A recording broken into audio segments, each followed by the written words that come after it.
بسم اللہ الرحمن الرحیم۔ آج ہم کلاس 9 کے کنسیپچول کوسچن پڑھیں گے چپٹر نمبر 6 کے ورک اینڈ انرجی۔ تو پہلا کوسچن ہے ہمارے پاس، can a centripetal force ever do work on an object? Explain. کیا مرکز میل قوت کسی جسم پر کام کر سکتی ہے؟ وضاحت کریں۔ تو جواب ہے no, a centripetal force can not do work on an object, کہ نہیں، مرکز میل قوت کسی جسم پر کام نہیں کرتی۔ Explanation, work is defined as، تو work is equal to force multiply displacement multiply cos theta, where is the theta is the angle between the force and displacement، جہاں تھیٹا وہ زاویہ ہے جو قوت اور جسم کی حرکت کی سمت کے درمیان ہے۔ In circular motion, centripetal force always act toward the center, while the displacement velocity is tangent to the circle, meaning the angle between them is 90 degree. So cos 90 is equal to 0 and work is equal to 0. اس کا مطلب ہے کہ مرکز مائل حرکت میں قوت ہمیشہ مرکز کی طرف ہوتی ہے، جبکہ جسم کی حرکت دائرے کے مماثل ٹینجنٹ کی رخ ہوتی ہے، یعنی ان دونوں کے درمیان زاویہ 90 درجے کا ہوتا ہے، اور cos 90 is equal to 0 ہوا۔ تو لہٰذا مرکز مائل قوت کوئی کام نہیں کرتی، کیونکہ وہ جسم کی رفتار یا توانائی میں اضافہ نہیں کرتی، بلکہ صرف حرکت کی سمت تبدیل کرتی ہے۔ ہمارے پاس کوسچن نمبر 2 آتا ہے، what happened to the kinetic energy of a bullet when it penetrated into a sandbag؟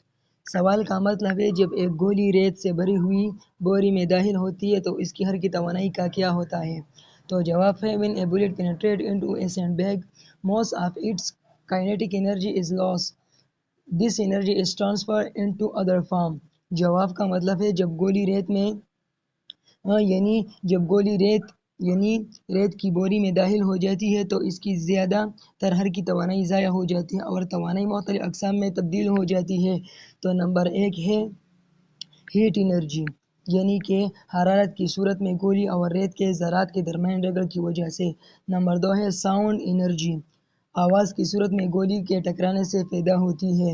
Number 3 ہے ڈیفارمیشن انرجی، یعنی شکل میں تبدیلی، گولی یا گولی کی شکل بدلنے میں توانائی صرف ہوتی ہے۔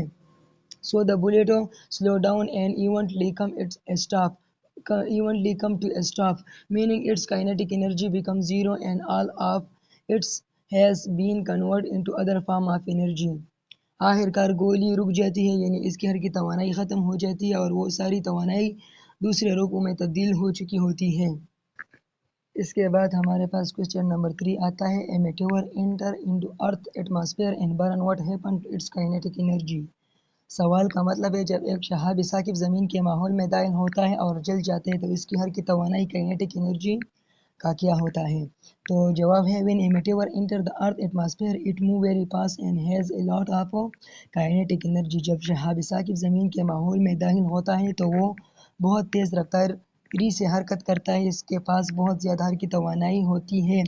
due to the air friction this energy change into heat and light، ہوا کے ساتھ رگڑ کی وجہ سے یہ توانائی گرمی اور روشنی میں تبدیل ہو جاتی ہے، which make the meteor burn and glow.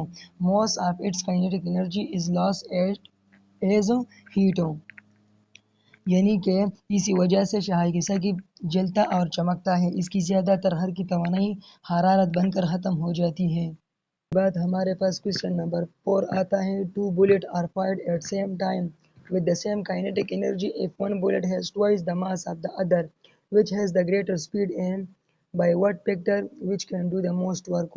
سوال کا مطلب ہے، دو گولیاں ایک ہی وقت پر فائر کی جاتی ہے اور دونوں کی حرکتی توانائی یعنی کائنیٹک انرجی برابر ہے۔ اگر ایک گولی کا ماس دوسری سے دگنا ہو تو کس کی رفتار زیادہ ہوگی اور کتنے گنا اور کون زیادہ کام کر سکتی ہے؟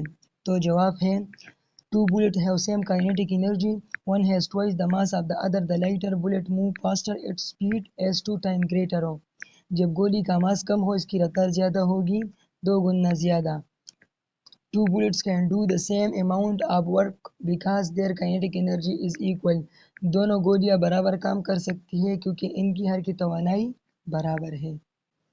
اس کے بعد ہمارے پاس کوسچن نمبر 5 آتا ہے، Can an object have different amount of gravitational potential energy if it's remain at the same evolution?